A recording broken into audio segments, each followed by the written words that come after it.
नमस्कार प्रेक्षकांनो, सावळ्याची जणू सावली मालिकेच्या भागामध्ये जबरदस्त ट्विस्ट आपल्याला पाहावयास मिळणार आहे आणि त्यामध्ये आता मेंदळ्यांच्या घरी जागर गोंधळाचा जबरदस्त कार्यक्रम चालू असतो आणि गोंधळी मोठ्या तालासुरात मोठमोठ्याने देवी आईचे गाणे म्हणत असतात आणि गाणे म्हणत असताना ढोल ताशांच्या त्या नजारात कार्यक्रमाला अतिशय रंगत चढलेली असते आणि ते अतिशय सुरेख असं देवीचं गाणं म्हणत असताना तिलोत्तमा, चंद्रकांतराव आणि ती गोंधळीन सगळेजण आता लक्ष देऊन ते गाणे ऐकत असतात. आता तिलोत्तमा देखील खुश झालेली असते आणि एवढ्यात ती गोंधळीन आता तिलोत्तमाकडे बघते आणि अतिशय सुरेख अशी कथा सांगत असताना तेवढ्यात आता सगळ्यांचा डोळा चुकून ऐश्वर्या ही अतिशय आता सावधगिरीने ताराच्या जवळ येते.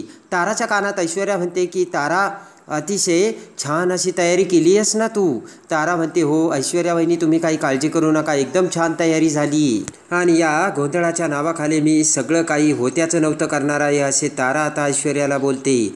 आता ताराने भयानक प्लान केलेला असतो आणि आता एका ताटामध्ये खूप सारे गोंधळामध्ये लागण्यासाठी कुंकू ठेवलेले असते आणि त्या कुंकवामध्ये सेपरेट वाटीमध्ये आता ताराने अळणी मिरचीची भुकटी आता कालवलेली असते आणि ताराला ते सगळं आठवून तारा ऐश्वर्याला म्हणते की आता नाचताना ना त्या सावलीच्या पायाची खूप आग होणार आहे. आता ते ऐकून ऐश्वर्याला खूप आनंद होतो आणि ऐश्वर्या म्हणते, वा वा, व्हेरी गुड तारा, आणि मी आले जसे म्हणत ऐश्वर्या तिच्या जागेवर जाऊन बसते आणि लगेच आता गोंधळी त्यांची कथा संपवतात आणि त्यानंतर ती गोंधळीन आता जोगतिनीच्या रूपात सगळ्यांच्या समोर येते आणि लगेच आता जोगतीन म्हणते की आई अंबाईचा उदो उदो आणि या घराचं कल्याण होणार आहे. ते ऐकताच तिलोत्तमा खुश होते आणि जोगतिनीला हात जोडते आणि तेवढ्यात ती गोंधळीन म्हणते की तिलोत्तमा, पण हे जे काही झालंय ना ते तुझ्या मर्जीने झालेलं नाही. आता तिलोत्तमाचा चेहरा उतरतो. जोगतिनीने एकदम बरोबर सांगितलेलं असतं आणि आता ती गोंधळीन म्हणते की तुझं मन नाराज झालंय, मला सगळं कळतं, माझ्यापासून काहीही लपून राहत नाही. सगळे आता त्या गोंधळणीकडे बघतात आणि तेवढ्यात आता अमृता उठून आता गोंधळणी समोर येते आणि लगेच आता गोंधळणीच्या पाया पडत अमृता म्हणते की माझ्या हे मनात एक प्रश्न आहे आणि तेवढ्यात ती गोंधळीन आता अमृताकडे बघते. त्यानंतर आता जोगतीन म्हणते की हे बघ, देवी आईने तुझ्या पोट 2 रत्नांनी भरलं होतं आणि 2दा भरलं होतं, पण सैतानी वृत्तीने ते चोरलं. पण तू काही काळजी करू नको, तू फक्त सबुरी ठेव. ते ऐकताच आता तिलोत्तमा, चंद्रकांतराव आणि अमृता खुश होतात आणि अमृताच्या पोटी रत्नजन्म येणार, फक्त सबुरी ठेवायला हवी. हे जोगतिनीचे शब्द आता चांगले सगळ्यांच्या मनी बसलेले असतात आणि पटकन आता खुश होऊन अमृता आता गोंधळणीच्या पाया पडून बाजूला जाते. तेवढ्यात तो गोंधळी म्हणतो की अजून कोणाला काही प्रश्न विचारायचे असेल तर विचारून घ्या आणि पटकन आता सोहम आणि तारा उठून गोंधळणी समोर येतात आणि तेवढ्यात आता सोहम म्हणतो की आई, आमचा संसार कसा होणार? तर तेवढ्यात आता लगेच गोंधळीन म्हणते की एका हाताने संसार होत नसतो, दोन्ही हात संसाराला लावा तरच सोन्यासारखा संसार होईल. आणि लगेच आता गोंधळीन म्हणते, एका हाताने संसाराचा रथ चालत नसतो, दोन्ही हाताने संसाराचा रथ धरा आणि बोला भांडा, पण एकमेकांपासून काही लपून ठेवू नका, असे आता गोंधळणीने सोहम आणि ताराला सांगितलेलं असतं. आणि तेवढ्यात आता सगळेजण आता शांत एका जागेवर बसलेले असतात आणि तेवढ्यात ती जोगतीन आता सावलीकडे बघते आणि लगेच आता सावलीकडे बघत ती जोगतीन म्हणते, काय ग पोरी, असं गप्प का? विठ्ठलाची भक्त आहेस ना तू? सावली आता सारंगकडे बघते. गोंधळीन म्हणते की अजून तू किती काळ हे सगळं गुपित तुझ्या मनात दडवून ठेवणार आहे. सगळेजण आता सावलीकडे बघतात आणि लगेच आता जोगतीन म्हणते की उद्धाराच्या दारात तू उभी आहेस, पण पाऊल जरा जपून टाक आणि दिलेल्या शब्दाखाली, शब्द दिलेला खूप सोपा असतो, पण त्या शब्दाच्या ओझ्याखाली जगणं खूप अवघड असतं, अशी ती जोगतीन आता सावलीला सांगत असते. आणि लगेच आता गोंधळीन म्हणते की योग्य वेळ बघून डोक्यावरचं ओझं खाली ठेव आणि तू सावली आहेस ना त्या विठ्ठलाची, तो बघल तुझी ख्याली खुशाली, तुला त्याची काळजी अजिबात वाटायला नको. तुझ्या डोक्यावर जे ओझं आहे योग्य वेळ बघून पटकन ते ओझं खाली ठेव आणि खाली उतरून टाक, असे गोंधळणीने आता सावलीला सांगितलेलं असतं. आणि तेवढ्यात आता तिलोत्तमा उठून उभा राहते आणि म्हणते की आई, मला एक प्रश्न विचारायचा आहे. आणि तिलोत्तमा गोंधळणीला हात जोडते तर पटकन गोंधळीन म्हणते की तुझ्या घरात पाळणा कधी आल्यान हाच प्रश्न विचारायचा ना? तिलोत्तमा खुश होते आणि त्यानंतर आता लगेच गोंधळीन म्हणते की तुझ्या 4 भिंतीत लहान मुलाचा बाळाचा आवाज कधी घुमल हेच तुला वाटतं ना? तर तिलोत्तमा मान डोलावते आणि लगेच आता गोंधळीन म्हणते की ए बाई, तुझ्या जे जवळ आहे तेच धोक्यात आहे आणि दिसतंय ते शुभ्र तेच आहे काळं. आता तिलोत्तमाचा चेहरा पडतो. सगळेजण गोंधळीकडे बघू लागतात आणि लगेच ती गोंधळीन म्हणते की विश्वास आहे काचेवरती, पण काचेला आहे तडा आणि तिथेच तुझा मोडतोय संसाराचा गाडा. ते ऐकताच आता तिलोत्तमाला सगळ्यात मोठा धक्का बसलेला असतो आणि जोगतिनीने सगळं काही तिलोत्तमाच्या समोर आणून दिलेलं असतं. आणि लगेच आता गोंधळीन म्हणते की तिलोत्तमाबाई, हाच तुझ्या संसाराचा मोठा काटा आहे आणि तुझ्या घरावरती काळी सावळी पडलेली आहे. ते ऐकताच आता तिलोत्तमाला धक्का बसतो आणि लगेच आता गोंधळीन म्हणते की पण तू काही काळजी करू नको. लक्ष्मीच्या पावलांनी तुझ्या घरात साक्षात रखुमाईचं प्रतिबिंब पडलंय.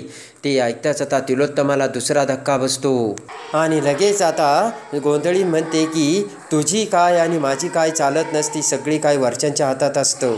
आणि आता गोंधळीन म्हणते की जरी तुझी नाही चालली मती, तरी तुझ्या ओंजळीत सुखाने भरलेली लक्ष्मी तुझं रक्षण करील. ते ऐकताच तिलोत्तमा खुश होते. आणि त्याच वेळेस आता तिलोत्तमाला जगन्नाथचे शब्द आठवलेले असतात आणि जगन्नाथने सांगितलेलं असतं की तिलोत्तमाबाई, या पोरीच्या वतीने नाही तुझ्या घरात पाळणा हल्ला ना, तर नाव जगन्नाथ लावणार नाही. ते आता तिलोत्तमासमोर गोंधळणीचे बोलणे ऐकून येते.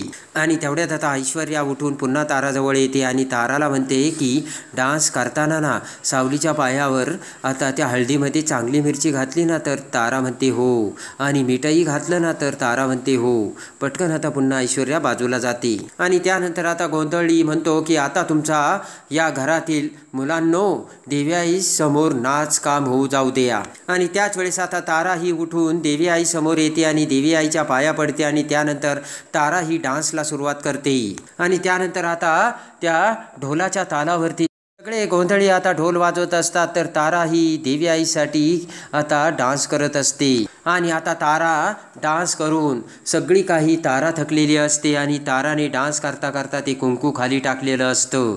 आणि त्यानंतर आता वेळ येते सावलीची. सावली उठून उभा राहते आणि त्यानंतर आता सावली ही तिच्या पायाला पट्टी बांधलेली असते आणि तिचा पाय आता खूप दुखत असतो. त्याच वेळेस आता सावली ही देवी आईचं दर्शन घेते आणि उठून उभा राहते. तर सावलीला आता त्रास होऊ लागतो, कारण ज्या वेळेस आता तारा ही डान्स करत होती त्यावेळेस ताराने ती सगळी कुंकवामधली मिरची आता खाली टाकलेली असते आणि ती कुंकू सगळं फरचीवर टाकलेलं असतं. आणि आता तो जखम झालेला पाय उचलून धरत आता सावली ही गाणं गाऊ लागते आणि डान्स करू लागते. आणि एका पायाचा तळवा वर करून आता सावली डान्स करत असते. आणि आता ऐश्वर्या तारा दोघीही एकमेकांकडे बघतात आणि ही सावली कशी डान्स करते आणि हिच्या पायाला कसं काही होत नाहीये आणि हिला त्रास का होत नाहीये, यामुळे दोघीही आता हैराण झालेल्या असतात आणि एकमेकींकडे बघू लागतात. आणि आता सावली ही जोराने डान्स करू लागते आणि देवीचे गाणे एकदम रंगात येते. तसा तसा सावलीने तिचा डान्सचा स्पीड आणि वेग वाढवलेला असतो. आणि त्यानंतर आता लगेचच मात्र सावलीने दोन्ही पाय खाली टेकवलेले असते आणि सावलीचा जो त्रास असतो तो सगळा नाहीसा झालेला असतो आणि मोठमोठ्याने पाय आपटवत सावली आता डान्स करू लागते. ते बघून ताराचा मोठा जळफळाट झालेला असतो. आणि त्याच वेळेस आता तारा शेजारी असलेला काळा बुक्का बघते. ताटामध्ये आता काळा बुक्का ठेवलेला असतो आणि आता ताराचे लक्ष त्या काळ्या बुक्क्याकडे जाते. आणि त्याच वेळेस आता तो काळ्या बुक्क्याचा ताट आपल्या हातात घेऊन आता तारा ही पुढे येते आणि हळूच तारा डान्स करत असलेल्या सावली शेजारी येते. सावली आता डान्स करण्यामध्ये, देवीचे गाणे गुणगुणण्यामध्ये एकदमच दंग झालेली असते. आणि तेवढ्यात ते बुक्क्याचे ताट आता तारा ही सावलीसमोर घेऊन येताच आता तारा ही तिचा पाय सावलीला आडवा घालते आणि त्या क्षणी आता सावलीचा तोल जाऊन आता पटकन त्या बुक्क्याला सावलीचा धक्का लागून, त्या ताटाला धक्का लागून तेच ताट आता तारा ही तसेच आता तिलोत्तमाच्या दिशेने भिरकावते आणि त्या ताटातील सगळा बुक्का आता तिलोत्तमाच्या अंगावर पडलेला असतो. आणि त्या क्षणी सगळेजण उठून आता समोर काय झालं ते बघू लागतात. आणि ते बघून आता इकडे तिलोत्तमाला धक्का बसलेला असतो, तर पळतच उठून सारंग आता सावलीला धरतो. आणि लगेच आता जोगतिनीचे बोलणे आता तिलोत्तमाला आठवते. जसा जसा तो काळा बुक्का तिलोत्तमाच्या अंगावर पडू लागतो तसतसे आता जोगतिनीचे बोलणे तिलोत्तमाला आठवते. आणि जोगतिनीने सांगितलेले असते की तुझ्या घरावर काळी सावली पडलेली आहे, पण तू काही काळजी करू नकोस. तुझ्या हातात साक्षात लक्ष्मीचं ओंजळ आणि लक्ष्मीचं सरस्वतीचं प्रतिबिंब आहे आणि तेच तुझं रक्षण करील हे आता तिलोत्तमाला आठवते. आणि इकडे आता तिलोत्तमा तिचे दोन्ही हात आता तिच्या गालाला लावते, तोंडाला लावते, कपाळाला लावते. तिलोत्तमाचा सगळा चेहरा काळा झालेला असतो. इकडे आता सारंग हा सावलीला धरतो आणि सावलीला भानावर आणू लागतो. आणि आता तिलोत्तमाच्या सगळ्या अंगाला काळा बुक्का लागलेला असतो आणि तो बुक्का आता झटकावण्यासाठी तिलोत्तमा तिचे हात इकडे तिकडे अंगाला झटकू लागते. सारंग सावली सगळेजण ते बघत असतात. आणि लगेच पुन्हा आता तिलोत्तमा साडीने तिच्या अंगावरचा काळा बुक्का काढू लागते आणि रागाने तिलोत्तमाची नजर सावलीकडे जाते. आणि त्याच वेळेस पुन्हा गोंधळणीचे बोलणे तिलोत्तमाला आठवते. तुझ्या घरावर काली सावली पडलेली आहे आणि साक्षात तुझ्या हातात सरस्वतीचं प्रतिबिंब आहे. तेवढ्यात रागाने आता हीच ती काळी सावली असे तिलोत्तमा सावलीकडे बघत विचार करते. आणि लगेच आता गोंधळणीने सांगितलेले असते की पण अस्सल संसारात तुझ्या ओंजळीत भरलेली जी लक्ष्मी आहे तुझी ही एकच सून ती अगदी लक्ष्मीसारखी व्यवस्थित ठेवेल हे आता तिलोत्तमाला आठवतं. तर आता तिलोत्तमा सावलीकडे बघत असते. आणि रागाने आता तिलोत्तमा ही सावलीला म्हणते की तूच माझ्या घरावर पडलेली काळी सावली आहे. आत्ताची आत्ता तू माझ्या घरातून चालती हो. तर तेवढ्यात आता गोंधळीन म्हणते की थांब तिलोत्तमाबाई तू चुकीचं बोलतेस. आणि लगेच आता गोंधळीन म्हणते की हे जे काही झालं ते तुझ्या या सरस्वतीमुळे झालंय आणि जिला तू काळी सावली म्हणतेस ना ती सरस्वती आहे तुझी. ते ऐकताच आता तिलोत्तमाला सगळ्यात मोठा धक्का बसलेला असतो.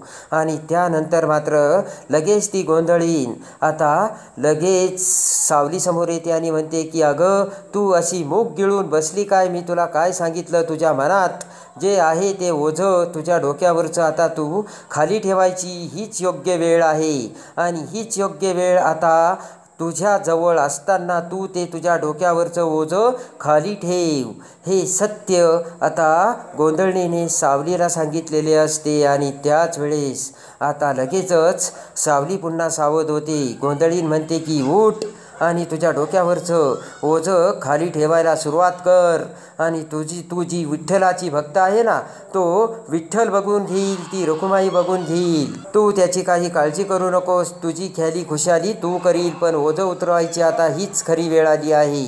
आणि लगेच आता सावली ही पुन्हा उठून उभा राहते आणि लगेच हातात माईक घेते. आणि त्यानंतर आता गोंधळी पुन्हा गाणं वाजवायला सुरुवात करतात. आणि येडाबाईचा उदो उदो अंबाबाईचा उदो उदय असं म्हणत आता लगेचच गोंधळी आता गाण्याला सुरुवात करतात. तर सावली आता तिच्या आवाजात आता सुरेख पुन्हा देवी आईचे गाणे गाऊ लागते. तिलोत्तमा आता काळ्या चेहऱ्यांनी ते सगळं बघत असते. आणि आता सावलीचा तो आवाज ऐकून आता सगळेजण थक्क होतात. आणि त्याच वेळेस हुशार सारंगने तो आवाज दुसरा तिसरा कुणाचा नसून ताराचाच आवाज सावली तिच्या आवाजात गाते हे सत्य आता सारंग समोर येते. आणि त्याच वेळेस आता सावलीने देवी आईच्या सांगण्यावरून गोंधळणीच्या सांगण्यावरून एक एक ओझं एक एक सत्य उतरवण्यासाठी सुरुवात केलेली असते. आणि त्याच वेळेस आता ताराचे भांडे फुटून ताराचे पितळ उघडे करून आवाज सावलीचा आणि चेहरा ताराचा हे सत्य सावली आता सगळ्यांच्या समोर आणते. आणि त्या क्षणी ताराचे भांडे फुटून सावलीच्या आवाजाचे सत्य सारंग समोर आलेले असते. तर आता तिलोत्तमा समोर हे सत्य येऊन आता तिलोत्तमा आणि सारंग कोणता निर्णय घेणार हे बघण्यासाठी आणि सावळ्याची जणू सावली मालिकेच्या डेली अपडेटसाठी बेल नोटिफिकेशनवर क्लिक करून आपल्या चॅनलला लाईक करा, सबस्क्राईब करा.